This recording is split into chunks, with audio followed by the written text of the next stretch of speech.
For more, let's bring in Jeff Mason. Jeff is a White House correspondent for Reuters news agency. Very good to see you, Jeff. We'll start with President Biden starting the day touring a Samsung semiconductor plant in South Korea. What was the importance of that stop?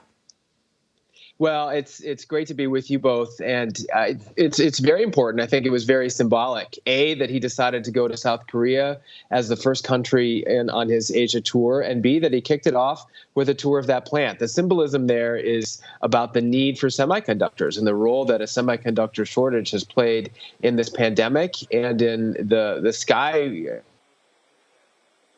inflation is one of the biggest political challenges that President Biden is facing right now. So going there today and highlighting that and talking about cooperation was key for the bilateral relationship between South Korea and the United States, but also has a key domestic political aspect as well. Jeff, the president is set to hold a summit with the recently elected South Korean president this weekend. How could the leadership of the new president impact South Korea's relations with the U.S.?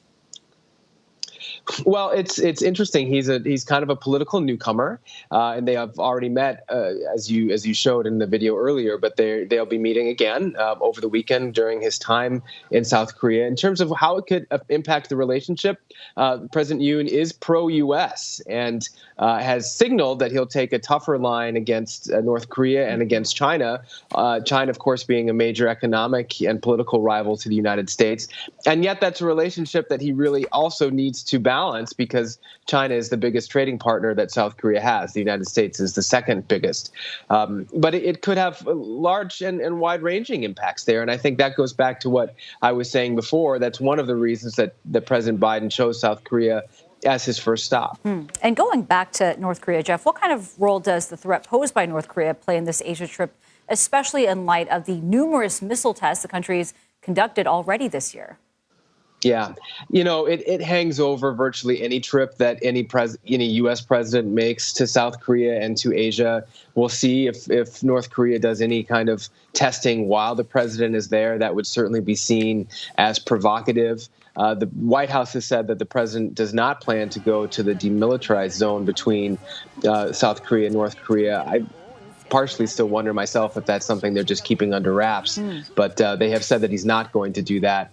So, but to answer your question, it hangs over the trip for sure, and it's a big part of the South Korea relationship, of South Korean politics, I should say, is how it deals with the North, and the United States still has lots and lots of troops in South Korea because of that threat from the North. So, for sure, it hangs over this trip as well.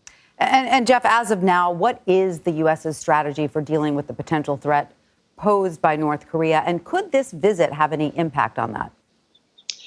Well, the strategy so far has been to say we are open. The United States is open to talks, direct talks, in fact, with North Korea. But there hasn't been any bite, or the North Koreans have not bit on that offer. As far as how this trip could impact it, it just sort of depends on North Korea's actions at this point. If they do something provocative, that would have a dampening effect. On the other hand, it's not like there's a positive, healthy diplomatic relationship between the U.S. and North Korea right now. It really just depends on the next steps by the North. The U.S. is open to it, to get back to your question, and I think that's the strategy. It's kind of like hurry up and wait. All right. Well, Jeff Mason, thank you so much for joining us. We appreciate your insight. My pleasure.